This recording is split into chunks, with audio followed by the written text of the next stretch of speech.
You wake up in the dark, not because something woke you, but because your body decided it was time. There is no alarm. There is no clock glowing on a table beside you. For roughly 300,000 years, this was simply how a human being returned to the world each day. Now think about your last morning. A sound tore you out of sleep. Maybe a phone. Maybe a buzzing rectangle you keep within arm's reach of your own face. You did not wake up. You were extracted. Sleep is the one thing every human who has ever lived has done. Your most distant ancestor slept. The first farmer slept. You will sleep tonight. And yet almost everything about how you do it would be unrecognizable to the people whose bodies you inherited. The bed, the single unbroken block of hours, the dark, silent, sealed room. None of it is ancient. Most of it is barely 2 centuries old. So what did sleep actually look like before any of that existed? Start with the ground. For most of human history, there was no mattress. Your ancestors slept on earth, on grass, on animal hides, on woven mats, on raised platforms of packed dirt or wood.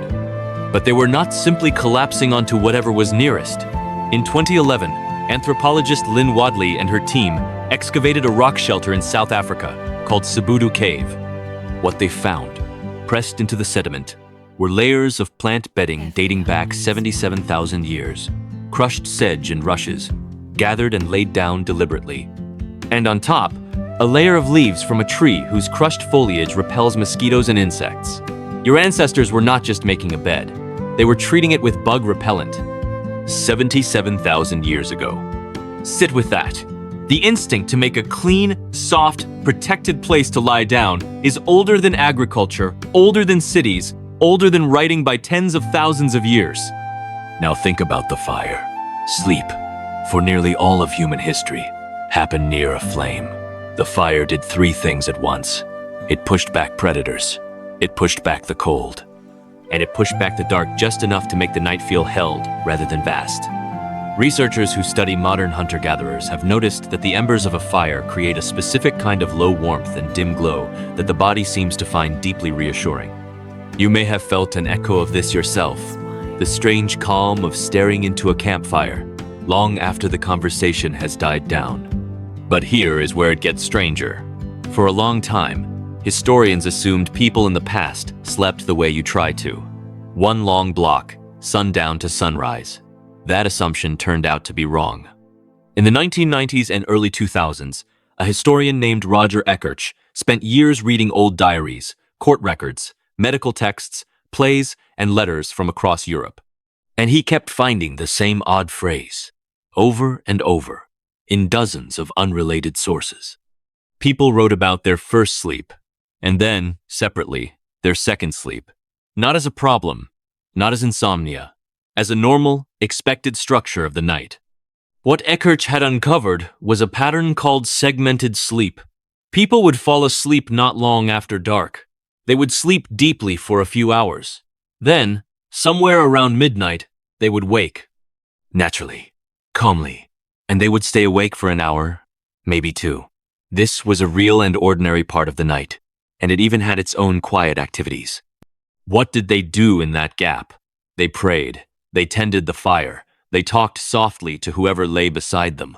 Some got up and visited neighbors. Some had sex. Some simply lay there, half dreaming, in a relaxed and drifting state that one French doctor of the era described as a kind of peaceful wakefulness. Then, when the body was ready, they slipped into their second sleep until morning. Does this sound familiar? Have you ever woken in the deep middle of the night, certain that something is wrong with you?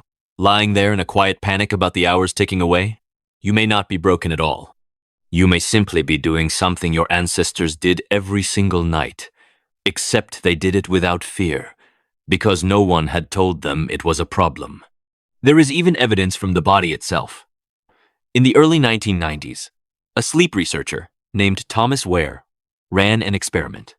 He took a group of people and removed artificial light from their evenings, giving them 14 hours of darkness each night, closer to what a long winter night would have offered a human before electricity.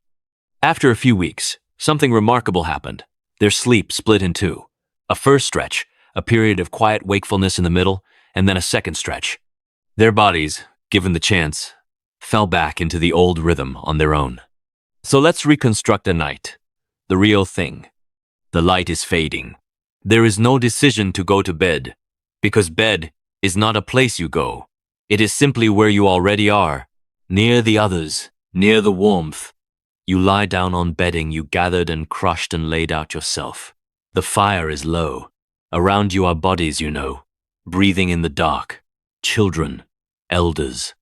The whole small world of your group within arm's reach. You are not alone in a sealed box.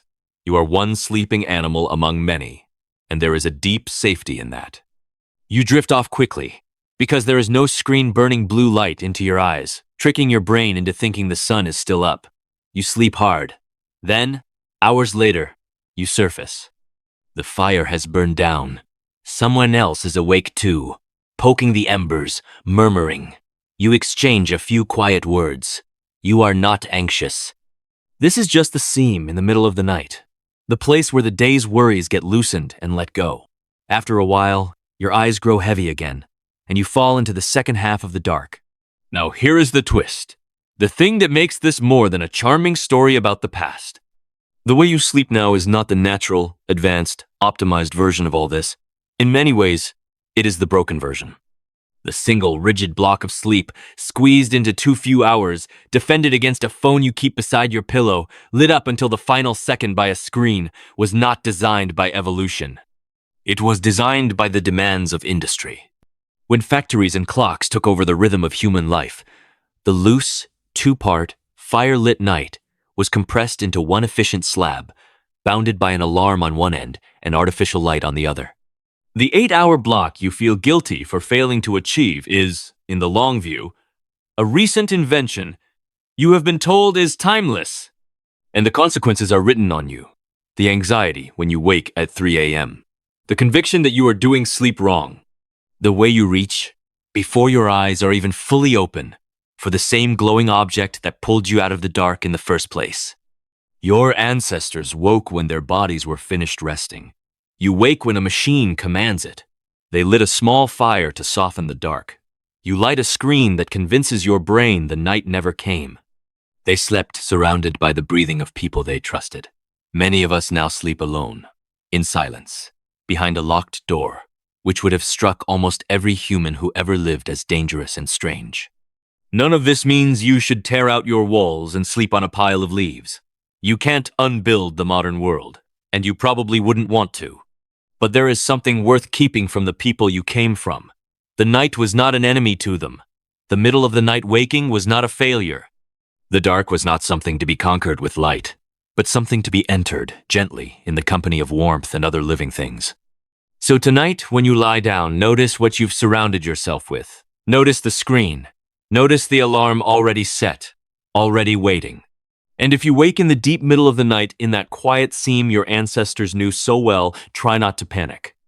You are not malfunctioning. You are remembering. Your body is doing something it has done for hundreds of thousands of years, long before there were beds, or clocks, or alarms to pull you out of the dark.